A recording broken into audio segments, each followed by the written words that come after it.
এই দেখো তোমার দাদা ভাই আমাকে নিতে এসেছে। অনেকদিন ছিলাম বাবার বাড়িতে, প্রায় 1 মাস হয়ে গেল, তাও এখন নিতে এসেছে। এসে দেখো জামের কাজ শুরু হয়ে গেল আমার বাবার বাড়িতে।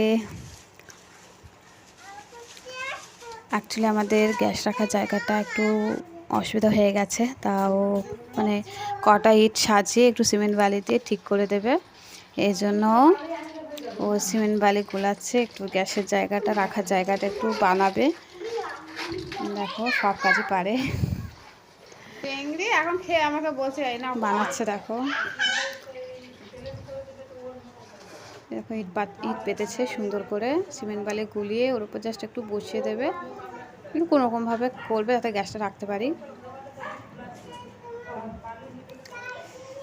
এসেছে, এখন আমরা চলে যাব, কাল পরশুর মধ্যে বাড়ি চলে যাব। অনেক দিন হয়ে গেল, এবার বাড়ি চলে যাই, আবার 2 দিন পর এসে আবার বেরিয়ে যাব বাবার বাড়িতে। আমার মার মনটা একটু ভালো হয়েছে। আমার মেয়েটা দেখো কলে পারে কী করছে, জল পেলেই শুধু জল ঘাটা। কি সুন্দর করে সাজাচ্ছে, দেখো রেডি হয়ে গেল, গ্যাস রাখার জায়গাটা হয়ে গেল। সব ইটগুলো আবার কুচিয়ে রেখে দিচ্ছে। আবার দেখো আমার মা, আমার জামাই